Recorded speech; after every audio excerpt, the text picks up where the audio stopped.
My name is Lena Brooks, and the day my life split cleanly into a before and an after did not happen during a tragedy or a crisis. It happened on what should have been the proudest afternoon of my life, my college graduation. A day I had imagined since I was 14, sitting at the kitchen table with a textbook open and a pit in my stomach, wondering if hard work could ever outweigh the feeling of being unwanted. Back then, I used to tell myself that once I crossed that graduation stage, everything would finally make sense.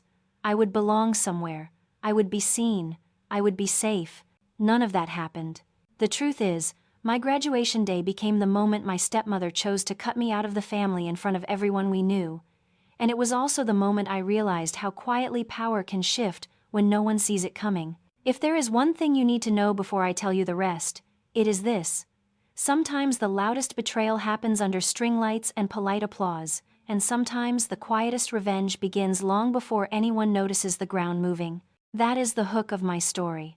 My family tried to erase me publicly, without knowing I was the one holding the future they depended on. The backyard looked beautiful.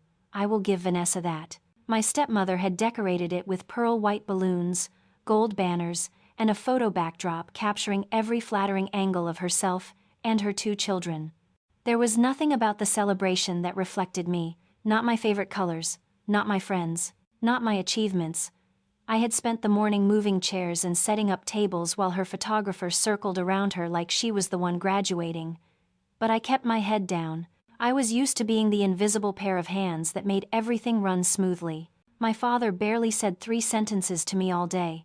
He was too busy nodding along to whatever Vanessa said, too busy letting her take over every inch of space. That was our family dynamic in one sentence. She spoke, he obeyed, her kids laughed, and I learned to swallow the urge to ask why none of them ever looked at me with even a flicker of pride. When the ceremony ended earlier that morning, I spotted Grandma Ruth in the crowd, her small frame wrapped in a soft blue shawl, her eyes shining with genuine pride. She clapped the loudest when my name was announced. For a moment, I felt like a kid again, safe in her living room that always smelled like vanilla candles and old books.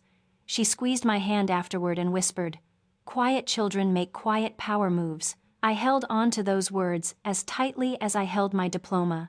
But now I stood in the backyard that felt more like a set for Vanessa's performance than my graduation party. Music played, people chatted, cameras flashed.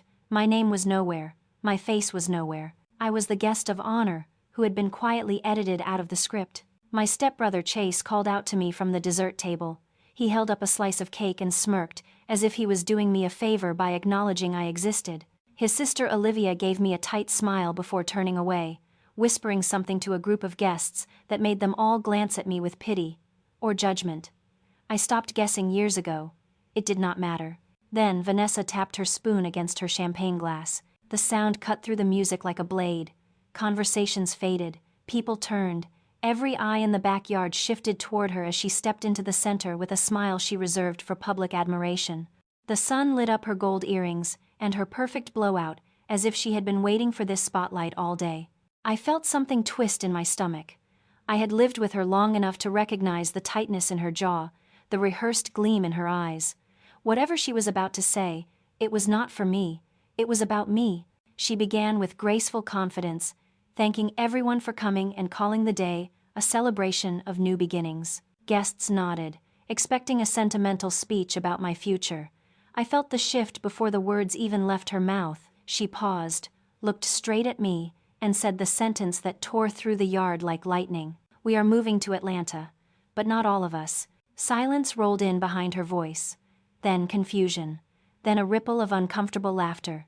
She gestured toward me with a delicate flick of her wrist, the same gesture she used when shooing away crumbs on a table. "Lena will not be joining us." Someone gasped. Someone else whispered, "Did she really say that out loud?" My father looked down at the wooden deck, as if it suddenly needed deep inspection. Chase and Olivia grinned like they had just been handed a gift. Vanessa smiled wider. She added that the house and the new chapter ahead were simply not meant for someone who contributed so little, and the laughter that followed was real, sharp, cutting. But I did not cry. I did not break. Because while she laughed at me, I remembered the documents locked in my drawer upstairs. I remembered the signature on the deed. I remembered that the house she claimed I did not deserve no longer belonged to her, and right there in that backyard, humiliated in front of everyone, I felt something powerful settle inside me, the quiet beginning of the storm she never saw coming. If you want to know how I went from being the girl she humiliated to the woman who changed everything the next morning, keep listening. The part that comes next is the reason I no longer fear being erased. I was never the powerless one, I was just the quiet one, and quiet does not mean weak, it means waiting for the right moment. People think humiliation at 23 hurts the most. It doesn't. The sting fades fast when you have spent your entire childhood learning exactly what it feels like to be forgotten in your own home. What happened at my graduation was not a beginning, it was simply the loudest echo of a pattern that had been shaping me for years. After that backyard announcement, after the laughter and the disbelief, I slipped inside the house to breathe. The lights outside shimmered through the window like distant fireworks, but the inside felt still, heavy, familiar. It was the same strange quiet I lived in as a kid, a quiet that taught me to listen carefully, to observe everything, to survive without asking for space. My father used to tell people I was naturally calm, naturally quiet. He never understood that silence wasn't my nature, silence was my shelter. I was 12 when Vanessa first walked into our house. She arrived with a perfect blowout, a tailored coat, 2 kids who looked like they had stepped off a catalog page, and an air of practiced confidence that filled every room before she even spoke. My mother had died 2 years earlier, and my father, already drowning in grief, seemed desperate to grab onto anything that looked like stability. When he introduced Vanessa as the person who would help put our family back together, I didn't say a word. I didn't know yet that some people rebuild by erasing what was there first. At dinner that first night, Vanessa told me to sit at the far end of the table because it made the seating arrangement more balanced. Olivia eyed me like I was trespassing on something precious. Chase kept kicking my chair and grinning when his mother wasn't looking. I laughed it off. Kids are kids, I told myself. But it wasn't about kids, it was about hierarchy, and I had just been placed at the bottom of it. Over the years, the house slowly shifted away from anything that reminded my father of his first life. My mother's photos disappeared one by one. Her handmade ceramic bowls were accidentally replaced with Vanessa's polished glassware. Even the hallway wall, once covered in pictures of me from every school year, was suddenly repainted, with new portraits of Vanessa and her children hung neatly in a symmetrical arrangement that looked like it belonged in a magazine spread. My picture was never rehung. My father didn't notice. Or maybe he did, but decided noticing would be too uncomfortable. He dove deeper into work, deeper into pleasing Vanessa, until our interactions became little more than hallway glances and quick nods. If I wanted time with him, I had to schedule it around Vanessa's moods. Eventually, I stopped asking. Vanessa didn't yell. She never needed to. Her weapon was subtlety. If I sat in the living room too long, she would just happen to need to vacuum that exact spot. If I cooked dinner, she would taste it, pause, then gently correct the seasoning before serving it to the family. If guests came over, she introduced Olivia and Chase with glowing resumes, sports teams, clubs, awards, then smiled at me and said, "And this is Lena, she helps around the house." Helps around the house. That became my identity under her roof. The more invisible I felt, the quieter I became. I learned to time my footsteps so the stairs wouldn't creak.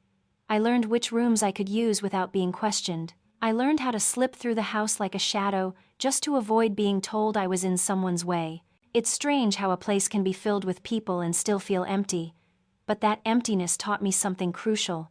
It taught me to build my value internally, not through anyone's approval. And that is where Grandma Ruth comes in. She lived across town in a cozy cottage filled with mismatched cups and sun-faded curtains, and every inch of it felt like warmth. When the Brooks house felt too tight, too curated, too cold, I escaped to hers. She always had tea waiting. She always listened.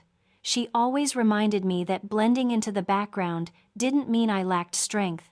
It meant I was learning how to move in ways no one expected. Quiet children make quiet power moves. Back then, I didn't fully understand what she meant. I thought she was just trying to make me feel better. I didn't know she was giving me the blueprint for the woman I would become. Her cottage was where I studied for exams, where I applied for scholarships, where I learned how to manage money, save, budget, prepare for a future I didn't yet see. It was in her living room that I said out loud for the first time, I want to build a life that no one can take from me. And instead of laughing or dismissing it, she said, "Good, start now." So I did. Every shift at the cafe, every extra tutoring job, every sleepless night studying, every time I swallowed the urge to defend myself, all of it fed the quiet resilience building inside me. Which brings me back to the moment after Vanessa's announcement. Standing inside that house, staring at the walls that never displayed my face, I felt something strange. Not sadness, not shame, recognition. This wasn't new. It was simply the first time she dared to humiliate me publicly. And that is when something clicked. The childhood that taught me silence had also taught me strategy, endurance, patience, and the power of not showing your hand until it mattered. Because the truth they didn't know yet was this: while they spent years making me small, I had spent years building something they never imagined I could hold. Something that would change everything the moment they found out. And that discovery comes next. The night Vanessa announced she was moving without me, and the backyard fell into that stunned, suffocating silence, I kept thinking about one person. Not my father, not Olivia or Chase, not even Vanessa with her perfect smile and sharpened cruelty. I thought about Grandma Ruth. Maybe that sounds strange. Maybe most people would think of the person who hurt them, or the moment that shattered them. But I didn't. I thought of the only person who had ever made me feel like I wasn't invisible. The only person who once said, "You are not the quiet one, Lena. You are the observant one. And one day, you will use that." After I slipped away from the party and closed my bedroom door behind me, her voice echoed through my memory like a steady heartbeat. It always did when life grew too heavy. The truth is, Grandma Ruth had been my compass long before I understood I was following her direction. She lived in a cottage barely the size of Vanessa's walk-in closet, yet somehow it held more warmth than the Brooks house ever could. I can still picture it. The chipped blue paint on the front door, the wind chimes she bought at a flea market that never quite harmonized, the tiny front garden full of rosemary and daisies she insisted were good for the soul. It wasn't perfect, it wasn't stylish, but it was home, a real home, one you didn't have to shrink yourself to fit into. When my father married Vanessa, and our house turned into a stage for her self-curated life, that cottage became my refuge. I'd bike there after school, pretending I needed fresh air, pretending I wasn't running from the sound of Olivia bragging about her dance team or Chase mocking the way I packed my lunch. But Grandma always saw through it. She'd open the door, glance at my face, and say, "Rough day?" And even though I tried to act fine, she'd pat the chair next to her little round table. "Sit. The kettle's already on." Tea with her tasted different, not because of the herbal leaves she swore she blended herself, but because it was the only place where my voice mattered. She listened, she asked questions. She made me believe the world was bigger than the Brooks dining room, where I was always seated last and heard least. One afternoon, when I was 14, I told her I felt like a guest in my own house. She stirred her tea slowly and said, "That's because it's not your house, sweetheart. It's her stage." "Then what do?" I asked. "You build your own stage. You build it quietly. You build it patiently. And one day, you'll step onto it so firmly no one can push you off." I didn't understand then that she was guiding me toward independence, not rebellion, not revenge, just freedom, the kind that cannot be taken. She taught me everything Vanessa never wanted me to learn. How to save money, how to read contracts, how to negotiate, how to invest in myself, instead of waiting for a family that would never choose me. At the time, it all felt silly. Why would I, a teenager with half a backpack full of homework and another half stuffed with fears I wouldn't name, need to know how mortgages worked or why people sell houses quickly? But Grandma just smiled and said, "Knowledge is leverage, Lena. And leverage is protection." In a way, she was preparing me for the moment she wouldn't be there to protect me, preparing me for Vanessa, preparing me for life. When I left for college, Grandma hugged me tighter than I'd ever seen her hug anyone.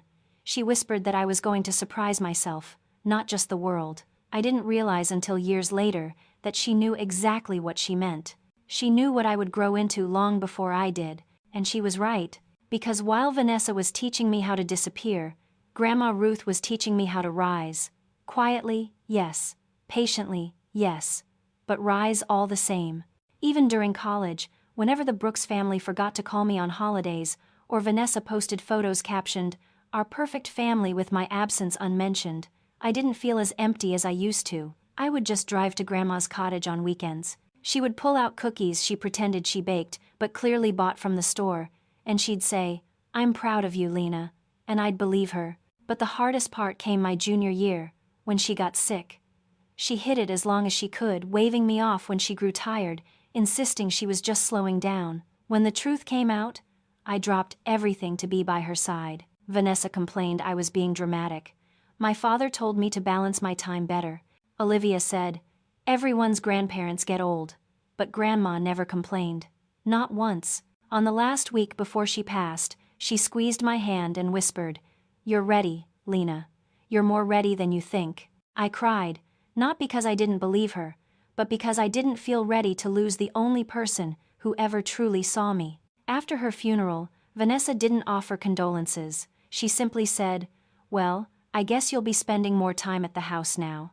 I remember thinking, not for long. What I didn't know then was that Grandma had left me something small compared to what Vanessa flaunted daily, yet powerful enough to alter the path of my life, something that would lead me directly to the moment where my quiet became my strength.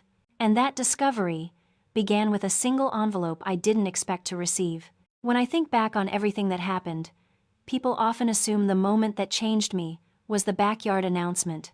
It wasn't. That moment was simply the spark that lit a house soaked in gasoline for years. The real fuel came from the slow burn of Vanessa's influence, the kind that doesn't explode but erodes you one grain at a time until you forget what solid ground ever felt like. After Grandma Ruth passed, the Brooks house became smaller in a way only grief can shrink a space. Not physically, but emotionally. Every room felt tighter, every conversation sharper, and the one person who used to hold the tension back, even from afar, was gone. Vanessa didn't say a single kind word about Grandma. Not one. 2 days after the funeral, she removed the sympathy flowers from the kitchen counter and replaced them with a vase of lilies she claimed matched the decor better. When I came downstairs that morning, she didn't look at me with empathy. She looked at me with opportunity. "You'll be spending more time at home now," she said. "We should establish expectations." Expectations. It sounded so formal, so sterile, like she was onboarding an employee she didn't want to hire, but couldn't legally refuse. I waited for my father to intervene, to soften the blow, to remind her that I was a grieving granddaughter, not a house guest. But he only cleared his throat and pretended to check an email on his phone. That was when I knew something had shifted. Vanessa had always disliked me, but now she knew the last emotional tether I had outside the house was gone. And when someone like her senses freedom from accountability, their cruelty becomes more deliberate. The sabotage began quietly. She started with little things. If I left my backpack by the entryway for even a second, she'd move it to the laundry room and say she thought it was trash. If I made dinner, she'd step in after I finished and fix the seasoning, loudly explaining to the family that the dish just needed a little help. If I brought home good grades, she'd tell her friends on the phone that anyone can get A's with easy classes. She was always smiling when she said these things, always performing softness while sharpening the edges beneath it. That was her specialty. Damage delivered with a silk ribbon. Olivia followed her lead almost immediately. At school, she'd introduce me as her sort of sister, as if being related to me required an apology. Chase took the more direct approach. He'd make jokes about me being a charity case, or he'd hog the living room and tell me the couch was reserved for actual family. Sometimes I wondered if they even recognized how easily they mirrored their mother, or if imitation simply came naturally to children raised in the warm glow of favoritism. But the worst part wasn't their cruelty, it was how normal it became. I learned to move through the house quietly, timing my steps so the floorboards wouldn't groan. I learned that if I wanted to cook, I had to do it when no one was around. I learned to avoid the living room entirely, because my presence there always invited commentary. In a house filled with 5 people, I felt like a shadow trying not to block the light. Looking back, I realized Vanessa didn't just want me quiet. She wanted me small. So small that when she pushed, there would be nothing left to resist. But what she didn't understand was that shrinking someone doesn't erase them. It condenses them. It concentrates them. All those years she thought she was weakening me, I was gathering strength in the quiet spaces she never bothered to look. And in those quiet spaces, something else happened too.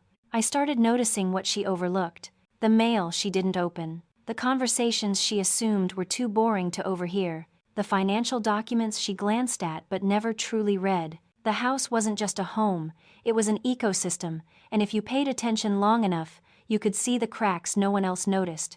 Cracks Vanessa didn't believe I was smart enough to understand. Around that time, I began staying later at the library. On the surface, I told Vanessa I was studying or working on a group project, but in reality, I spent hours reading about real estate, loans, property taxes, quick sales, distressed listings, and the subtle legal language that decides who actually controls a home. If Vanessa's power was loud and performative, mine was becoming quiet and informed. People underestimate the strength that grows in silence. They think unseen means unprepared. They think unheard means uninterested. Vanessa assumed she had full control because I stopped fighting back, but she never understood that silence is not surrender. Silence is data collection, and I was collecting everything. The more she tried to shrink me, the more she unknowingly sharpened me, until one day, the balance would shift, not because I wanted revenge, but because she left me no room to live without building an escape route. And that escape route began the moment I stumbled across a piece of information that would change everything she thought she controlled. But that moment, the discovery that turned all her sabotage into her downfall, is coming next. Before I continue, tell me in the comments, have you ever had someone try to shrink you, only to realize it made you stronger? If you have ever lived with someone who takes pleasure in shrinking you, you eventually learn the difference between private cruelty and public cruelty. Private cruelty is quieter, practiced behind closed doors, but public cruelty, that is a performance, a declaration, a line drawn not with ink, but with humiliation. And Vanessa had spent years rehearsing for the moment she would finally draw that line in front of an audience. By the time my graduation day arrived, I had become an expert at predicting her moods.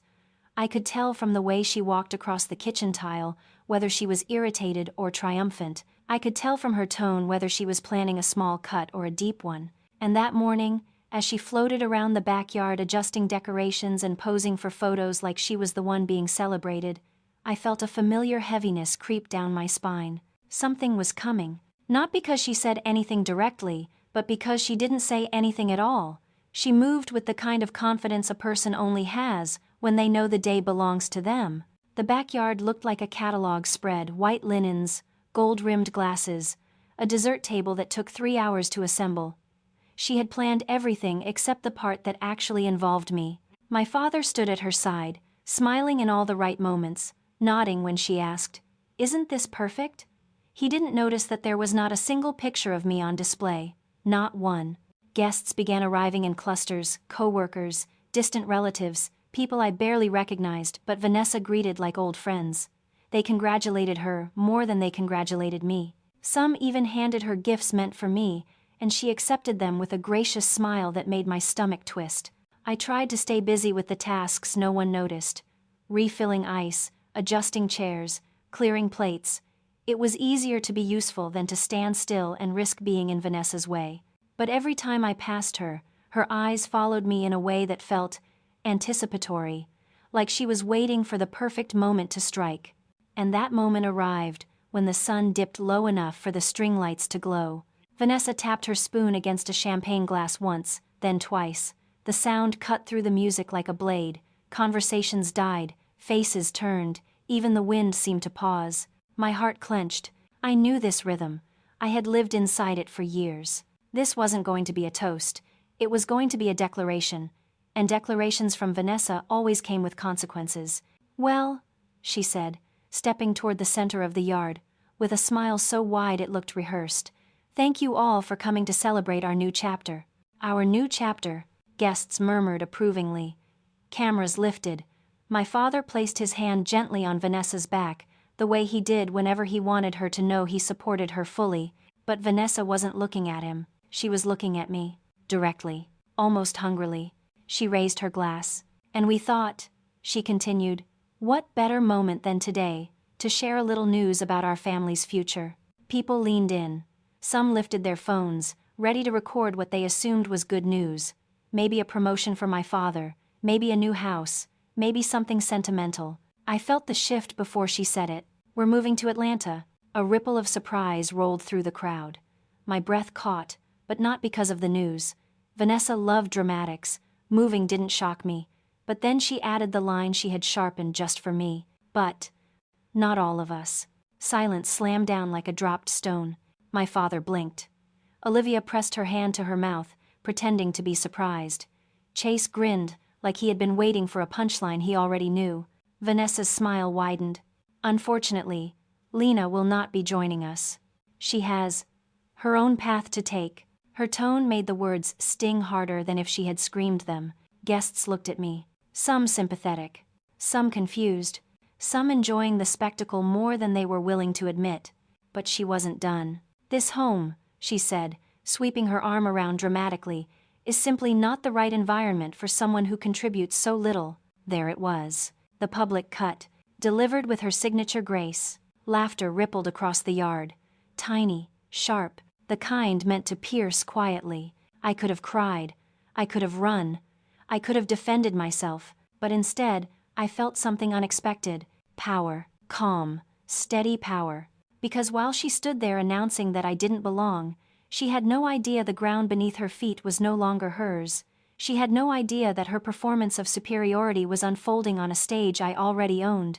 So I straightened my shoulders, looked her in the eyes, and said the only thing that felt right. "Have a safe move." The crowd blinked. Some whispered. Vanessa's smile flickered not fully, but enough for me to notice. In that single second, I felt the first crack in her performance. Because she didn't know the truth yet. She didn't know what I had done. She didn't know what I had discovered. She didn't know how close she was to losing everything. But she would. Very soon. If you felt even a spark of satisfaction imagining that crack in her smile, tap the like button. It helps more people hear stories like this, and trust me, the next part is when everything shifts. People always assume my calm expression at that graduation party meant I was numb or defeated, but the truth is far simpler, and far more dangerous to someone like Vanessa. I wasn't shocked because I had already prepared for the day she'd finally try to cut me out for good, and while she was busy performing her cruelty under the glow of string lights, I was holding on to a truth she never imagined possible.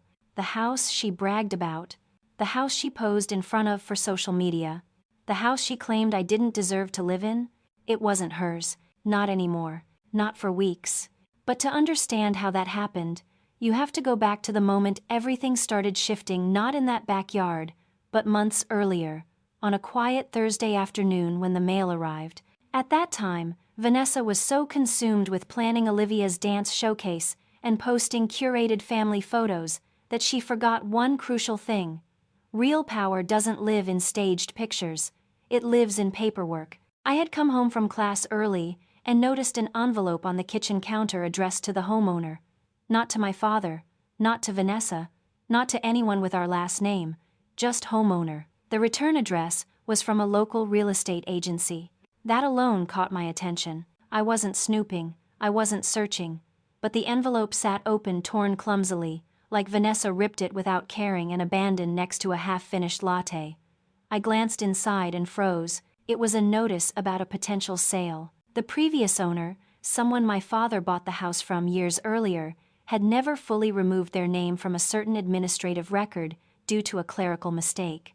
The agency was now reaching out because the owner was downsizing, relocating, and wanted to know if the current residents had any interest in buying the property outright before it hit the market. I read the letter 3 times, then a 4th, not because I didn't understand it, because I did. This house wasn't owned by my father. It wasn't owned by Vanessa. It was still in limbo.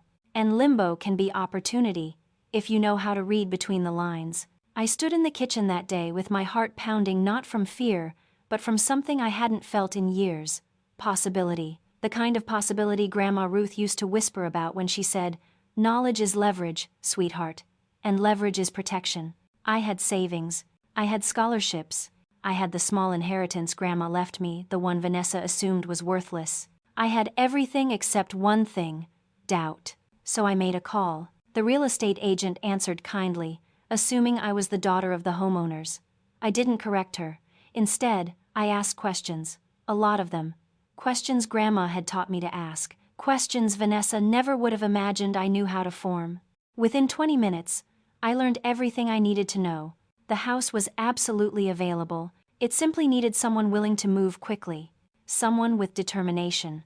Someone with motivation. Someone with nothing left to lose. And that someone was me. The next month was a blur of hidden meetings, paperwork, notarizations, and signatures I never told my father about.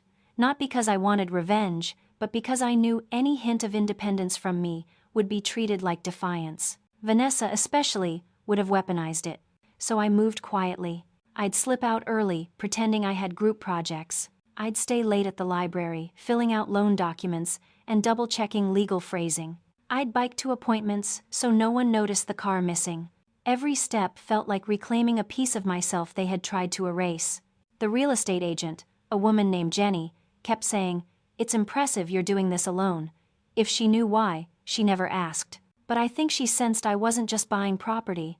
I was buying freedom. The final signing happened 2 weeks before graduation, when Jenny handed me the folder with the deed and said, "Congratulations, Miss Brooks."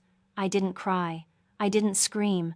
I just breathed in a way I hadn't breathed since Grandma Ruth was alive. It felt like stepping into sunlight after years of living in someone else's shadow. And from that moment on, every cruel comment from Vanessa, every dismissive gesture, every time she treated me like a burden, none of it had the same sting. Because I knew something she didn't. One day soon, she would try to break me publicly, and I would be ready privately. So when she stood in that backyard, announcing I didn't deserve the home, laughing as if I were a stray she'd finally shooed away, I didn't blink. Because the house wasn't hers. It was mine. Legally, quietly, completely. And the eviction papers I had prepared, which sat in a sealed envelope in my dresser drawer, would make that truth undeniable. People always think power is loud, flashy, obvious, but real power? Real power waits. Real power watches. Real power reveals itself only when the moment is right. And that moment was coming the very next morning. If you were in my shoes, would you have told her right there at the party, or waited until the legal papers arrived? Tell me in the comments. I want to see how differently people think when faced with a moment like this. The morning after the graduation party didn't feel like the aftermath of humiliation. It felt like the calm before a long-awaited storm. Not the violent kind, the steady, inevitable kind that arrives after years of quiet pressure. The kind you can't outrun because it doesn't roar. It simply arrives. I woke earlier than usual, long before the sun fully stretched across the neighborhood.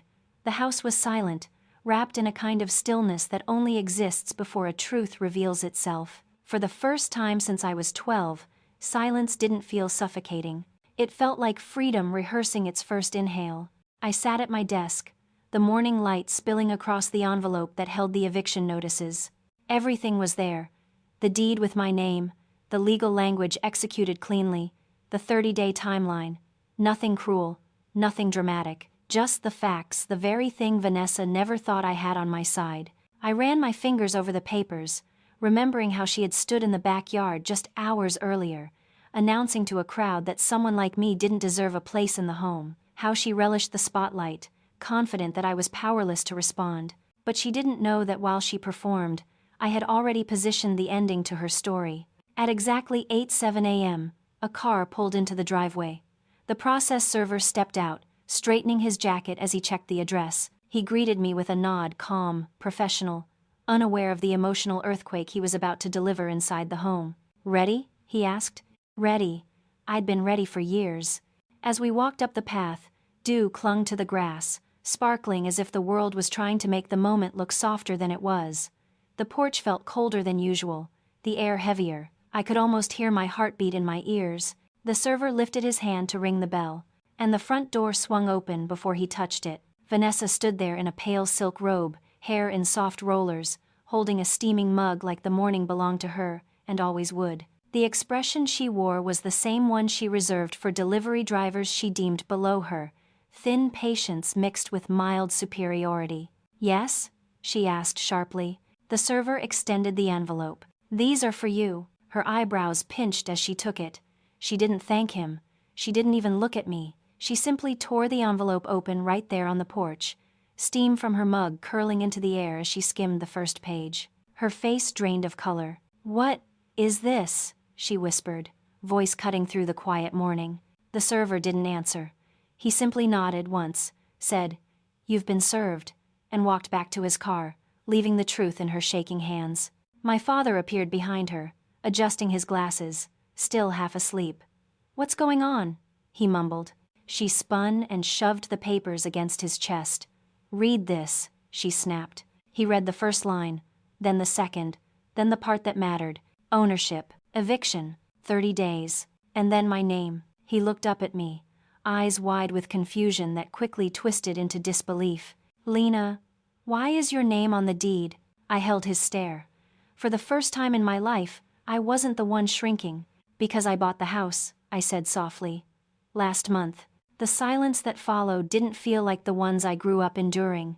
It felt like justice, slow, heavy, inescapable. Vanessa took a step forward, her robe fluttering with the movement. No, you didn't," she insisted, voice trembling. "You can't. This is my home." "It hasn't been," I replied, "not for weeks." Her eyes sharpened. "You did this because of last night, didn't you? This is revenge." I shook my head. If it were revenge, I would have told everyone last night. This is simply reality catching up. Olivia and Chase stumbled into the doorway next, hair messy, eyes squinting. "What's going on? Why is Mom yelling?" Vanessa thrust the papers at them like they were burning her. "She's kicking us out," she hissed. "She thinks this is her house." "It is her house," my father whispered, more to himself than to anyone else. "What?" Olivia gasped. "How? How didn't matter. What mattered was why. Because while they spent years undermining me, I spent years preparing for a life they couldn't control." I stood still as their panic spread, Chase running his hands through his hair, Olivia muttering, "She can't be serious," Vanessa pacing in circles, my father staring at the papers like they might rearrange themselves if he looked long enough. Vanessa tried again, softer this time, nearly pleading. "We can talk about this. We can fix this. Lena, don't do this." "It's already done," I said. "And it's not a punishment. It's a boundary." Her mask cracked. "You ungrateful little." My father cut her off. For the first time in years, his voice had weight. "Stop." But the word didn't matter anymore. Nothing they said mattered anymore. Because for the first time, the house felt like it was truly mine. Not because the deed said so, but because I no longer felt small standing in it. No yelling. No explanations. Just the truth. And truth doesn't need permission. As they stood there, lost, angry, scrambling for control, I felt something I hadn't felt in a very long time. Peace. And yet, the most shocking part wasn't their reaction. It was what happened next, something none of them were prepared for. Before I take you into that moment, answer this. Do you think I should have told them earlier? Or was waiting until the legal papers arrived the right move? I'm curious how you would have handled it. If the morning moment on the porch had been an earthquake, then the hours that followed were the aftershocks, long, rolling, impossible to escape.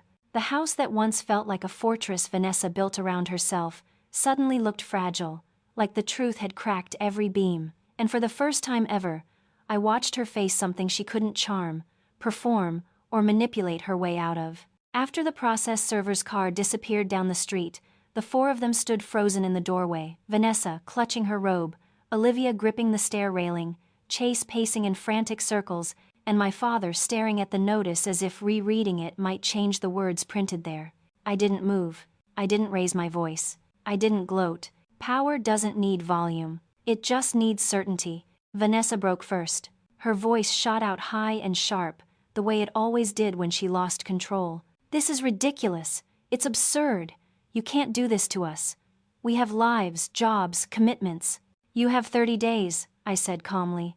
"Everything is legal." Chase ran a hand through his hair. "Where are we supposed to go?" For years he'd called me the charity case. Now he stood in front of me asking where he was supposed to live. I didn't feel satisfaction. I didn't feel guilt. I felt clarity. "You'll figure it out," I said. It wasn't spite. It was truth. Olivia tried a different tactic, the one she used on boyfriends and teachers. She stepped closer, softening her voice. "Lena, You don't have to do this. We're family. The word hit the air like a lie she couldn't quite disguise. No, I replied. We're people who lived in the same house. That's different. Her eyes filled with tears, real or not. I couldn't tell anymore. But even through the tears, she kept glancing at Vanessa, waiting for direction. Even her sadness wasn't her own. My father finally spoke, but his voice sounded small, fragile, like a man waking up to consequences he'd tried desperately to avoid. Lena, we can talk about this. I didn't know. I didn't understand. You didn't ask, I said before he could finish. All these years, you never asked. He flinched. The truth tends to do that. But the moment I'll never forget is the one when Vanessa shifted from outrage to strategy, because people like her never stay in one emotion long. They pivot, they test, they find angles. She smoothed her robe, straightened her posture, and softened her tone with practiced precision. Look, she said, almost gently, we may have had disagreements, but we're still a family unit. We can come to some kind of arrangement. An arrangement? I repeated. Yes, she said quickly. You can rescind the eviction notice. Let us stay while we figure things out. Maybe we can even buy the house back from you later. There it was. The shift. The bargaining phase. But this wasn't grief. It was desperation, masked as diplomacy. You want me to let you stay? I asked. Her smile twitched with hope. Exactly. Just temporarily. No, I said. The word hung in the air, simple, final, undeniable. Her face collapsed into rage. You are destroying this family, she spat. I shook my head. I didn't destroy anything. I just stopped letting you control the story. The argument spiraled after that, not in volume, but in reveals. Every panic they had ever hidden bubbled to the surface. Suddenly, Olivia blamed Chase for spending too much money. Chase blamed Vanessa for not checking property paperwork. Vanessa blamed my father for not having enough savings to buy the house years ago. My father blamed no one, but his silence spoke loudest. It was strange watching them unravel, not because I wished them pain, but because it was the first time I realized how fragile their version of family had always been. It only worked when I stayed small, when I didn't ask questions, when I accepted every cut quietly. Now that I wasn't shrinking anymore, the entire system collapsed. Vanessa tried one last tactic, her voice low. Dangerous. You think this makes you powerful, don't you? No, I said. It makes me free. For the rest of the day, they moved through the house like ghosts, whispering, pacing, calling friends who didn't answer, relatives who needed time to think, co-workers who offered shallow sympathy. When you build your social world on image, it shatters the moment people see the cracks. By sunset, the Brooks family no longer felt like a force I had to endure. They felt temporary, something already fading. And as strange as it sounds, the overwhelming feeling wasn't triumph, it was relief. Because in reclaiming the house, I hadn't taken something from them. I had taken myself out of their grip. But the real turning point wasn't anything they said. It was something I found that night, an unexpected piece of my past, that changed how I saw everything that came before, and everything that was coming next. And that discovery is where the story shifts again. Should I have given them more time, or been even firmer? I'd love to hear how you see it before I reveal what happened next. By the time the sun dipped behind the trees that evening, the Brooks household no longer felt like the monolith it once was. The emotional walls, the unspoken hierarchy, the weight of Vanessa's dominance, everything had cracked under the quiet truth of ownership. And for the first time in years, I wasn't navigating a house full of threats. I was simply walking through rooms that had always held my footsteps, but had never truly belonged to me. After they retreated upstairs, Vanessa furious, Olivia tearful, Chase pacing, my father speechless. I stayed downstairs, letting the stillness settle around me. It was strange. Silence in that house had always been something I survived. But now, it felt different, calm, controlled, mine. I started in the living room. The space had always been a shrine to Vanessa's curated perfection. Gold accents, oversized photos of Olivia mid-spin in dance poses, Chase's framed basketball jerseys, and a gallery wall with one glaring absence: me. Every holiday photo, every family portrait, every memory moment. I was never in them. Tonight, I walked slowly along the frames, each one reminding me how easy it had been for them to erase me long before they tried to exile me physically. Then something inside me shifted. I didn't feel bitter. I didn't feel vengeful. I felt released. Because erasure only hurts when you still crave visibility from the people doing the erasing. And I didn't, not anymore. They no longer had the power to define whether I belonged. So I did something small, something symbolic, something for me. I took down the first frame, not angrily, not dramatically, just gently, like removing the last thread of a sweater that never fit right in the first place. One by one, I cleared the wall, not out of spite, but out of reclamation. By the time I finished, the wall looked strangely bare, but somehow lighter, like the house was finally breathing with me, instead of against me. Next, I walked into the kitchen. This room held years of memories I never had the chance to claim. Vanessa always cooked when guests came, swooping in with exaggerated grace to fix anything I touched. But tonight, as I stood at the counter where she often corrected me, I felt none of the old tension. Just quiet, warm, full. I made tea the way Grandma Ruth taught me her way, not Vanessa's way. Loose leaves, honey stirred counterclockwise, a tiny dash of lemon. The kettle hissed softly, and the sound felt like comfort. With the mug warming my hands, I took a slow lap through the downstairs rooms, looking at each space not as a battlefield, but as a blank page. There were colors I wanted to paint, plants I wanted to add, curtains that felt more me than the harsh white ones Vanessa insisted on. It wasn't about transformation, it was about restoration, reclaiming, rerouting, and the truth hit me gently but fully. This was the first time in my life I had a home that wasn't conditional, not one where I could stay only if I stayed quiet, not one where my presence depended on someone else's mood, not one where love or something pretending to be love was transactional. This home was mine because I built the path to it. I earned it. I protected it. I chose it. Later that evening, I walked past the staircase and noticed something wedged between two steps, a photo that must have slipped out earlier. It was a picture of 12-year-old me and my father at a fair, taken before Vanessa entered our lives. I was missing a front tooth, and he was laughing, holding cotton candy like it was a trophy. I sat down on the step and stared at it for a long time. I didn't miss that version of him. I mourned him. There's a difference, because when he eventually leaned fully into Vanessa's gravity, I stopped being his responsibility and became his inconvenience. The picture reminded me of a man who existed once, and maybe could exist again, but only if he chose to. His redemption wasn't my burden. I slipped the photo into my pocket. Upstairs, I could hear faint arguing, Vanessa's sharp whispers, Olivia crying, Chase insisting this was all my fault, my father trying to reason with chaos he'd helped create. Their voices blended into a messy chorus of consequence. Meanwhile, I brewed another cup of tea. It was surreal, really, how quickly a house can shift energy depending on who holds the truth. For them, today was the end of control. For me, it was the beginning of peace. By midnight, the downstairs was clean, quiet, and reset. Not perfect, not finished, but mine, truly mine.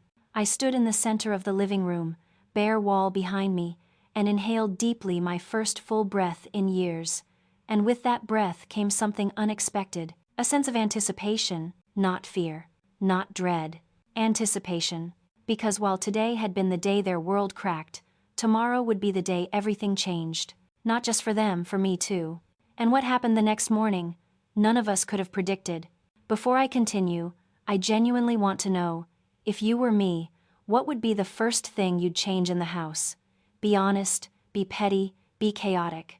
I could use a laugh before we head into the next part. The morning after reclaiming the house was the first morning in years I woke up without bracing myself for something, an argument, a comment, a correction, a door slamming at the wrong time. Instead, sunlight slipped through the curtains softly, landing across my blankets like it was greeting me instead of warning me. For a moment, I didn't move. I just laid there, listening to the stillness that wrapped itself around me like a warm blanket. This was my house, my space, my beginning, and I didn't have to shrink to fit inside it. Downstairs, the house felt different, lighter, quieter, almost hopeful, the kind of quiet that doesn't suffocate, the kind that invites you to breathe, the kind Grandma Ruth always said was waiting for me on the other side of choosing myself. I walked into the kitchen, the same kitchen where Vanessa used to hover behind me, correcting the way I chopped vegetables, adjusting the seasoning, monitoring every movement as if I didn't deserve to touch anything. This morning, I opened the cabinets freely, placed a teapot on the stove, and let the scent of honey and lemon fill the air. The freedom was so simple, it was overwhelming. As the tea steeped, I glanced at the photo I'd found wedged between the stairs the night before me at 12, missing a tooth, standing beside my father when he still remembered how to laugh with me. For a moment, my chest tightened. Not with longing, but with acceptance. I wasn't waiting for that version of him anymore. People can rediscover themselves, yes, but they have to choose it. And choosing myself didn't mean waiting for someone else to choose me back. Later that morning, I stepped into the living room. The gallery wall I had cleared the night before still hung empty, the bare hooks like quiet punctuation marks. It wasn't sadness I felt, it was possibility, a blank page. Maybe one day I'd fill it. Not with photos curated for perfection, not with the faces of people who only smiled when cameras pointed at them, but with moments that actually meant something, moments that felt real. Before I could think further, my phone buzzed. A message from my father. "Can we talk today?" I stared at the screen for a long time. If this had been months ago, years ago, I would have run downstairs, heart in my throat, ready to fix things, ready to apologize for breathing wrong. But now, I typed slowly, "I need time." And then I put the phone down. Healing doesn't rush. Healing doesn't bargain. Healing is a long, quiet walk in a direction you've never dared to go before. So that's what I did.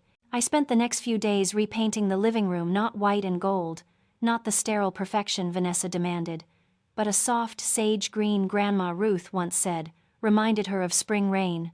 I planted rosemary and daisies by the front porch, the way she had in her cottage. I replaced the bright, cold bulbs with warm lighting. I added a bookshelf. I let the house exhale, and little by little, it transformed from the stage Vanessa performed on into the sanctuary I had built, silently, patiently, intentionally. Neighbors stopped by over the next week, some curious, some supportive, some shocked, but all of them said the same thing in different ways. "You look lighter." And I did. Not because the house was mine, but because the weight of shrinking, of surviving instead of living, had finally slipped off my shoulders. One evening, as I stood with my hands in the soil planting a small herb garden, a breeze blew through the yard. The wind chimes on the porch rang softly, almost the same tune as Grandma Ruth's mismatched ones, and for a moment, I felt her beside me, warm as sunlight. "You finally built your own stage, sweetheart." I smiled. Because she was right. By the end of that week, something unexpected happened. A new thought formed quietly, slowly, like the first leaf on a new branch. What comes next? For the first time in years, the answer wasn't terrifying. It was exciting. This wasn't the end of my story. It was the start of a life where I didn't apologize for existing, a life where the silence I grew up fearing became the very thing that protected me, guided me, and set me free. And as I stood at the doorway, looking at the home I had rebuilt into something that finally reflected who I was, not who they wanted me to be, I realized something simple but powerful. Silence never broke me. It shaped me. It saved me. It became my strength. And if you've ever felt small, erased, or overlooked, trust me, your quiet strength is building something too. You just haven't stepped onto your stage yet. Before we go to the next chapter of this journey, tell me this. If you were in my shoes, what would be the first new rule you'd make in your house? And if you want more stories where quiet people rise loud enough for the world to finally hear them, hit subscribe so you don't miss the next one. Because, trust me, the next story is one you'll want to be here for.